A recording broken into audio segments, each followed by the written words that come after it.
I'm being 100% serious when I ask this question. For what? What do women need men for?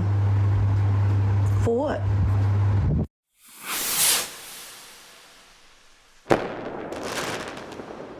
What's going on, everybody? I'm back with another new podcast. Now, you see that video? She's asking a dumb question. Well, we're gonna give her an answer. Let's get right into it. If you're new, make sure you subscribe to the channel, turn on all notifications, make sure you're showing a little love to the like button, but let's get right into this. Do you like traveling? Maybe from one side of the country to the other? Or maybe you even like to travel internationally? Well, if you do, you just might need a man for that because they comprise 92% of all aircraft pilots in North America. Or maybe you have medical supplies that need to be shipped at a certain temperature and they need to get there overnight. You just might need a man to fly that from one side of the country to the other. So maybe you don't think airplanes are all that important to society. We did survive thousands of years without them.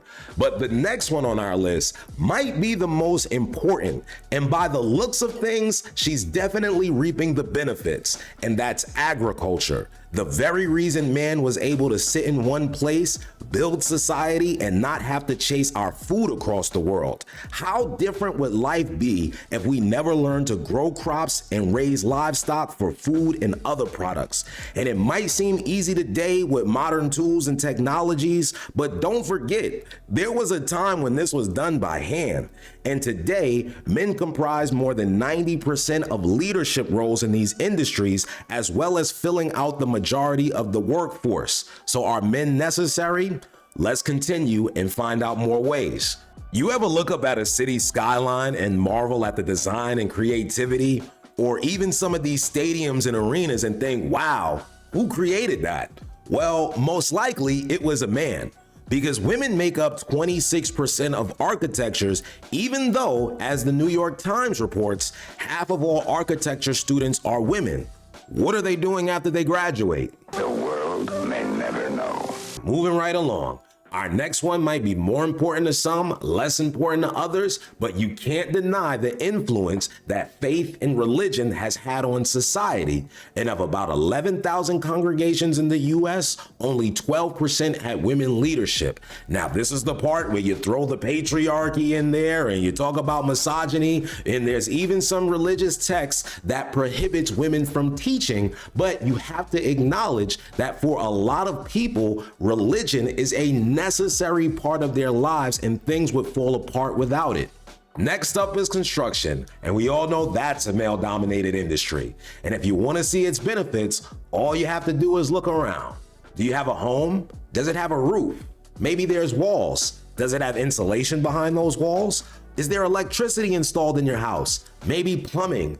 Do you have a driveway? Are there streets that you ride down on? Maybe a highway that connects one side of town to the other. Because if so, men built that, and without it, society would fall apart. They say money makes the world go round, but the financial industry controls how fast it spins. And it's not just women are a small part of that industry, they're not happy once they get there.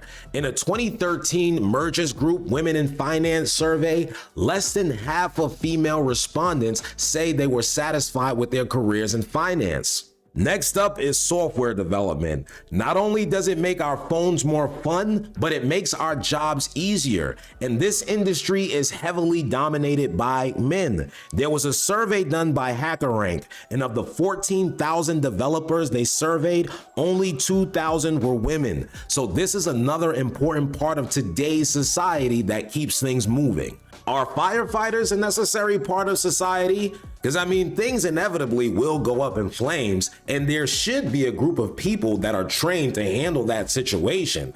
Because if you think so, then men are definitely necessary because they comprise more than 95% of this profession. Another industry is information technology.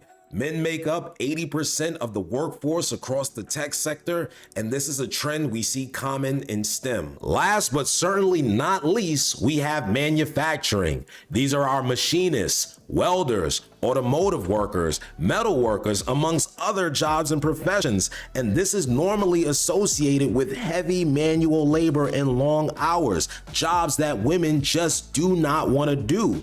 There was a survey conducted by women in manufacturing, and 68% of women said they would not consider entering this field. So that just goes to show you that these important jobs that women can definitely get into, they don't, because they don't want to do the work. And without them, society would fall apart. So do we really need men in society? The answer is a big ass fucking yes. So let's not have this conversation again. So let's stop pretending that men's contributions to society are minuscule, because they really have changed the world. But that's gonna do it for this video. So subscribe to the channel, like the video, and if you guys have anything to say, please leave it in the comments below. And until another time, see you guys later.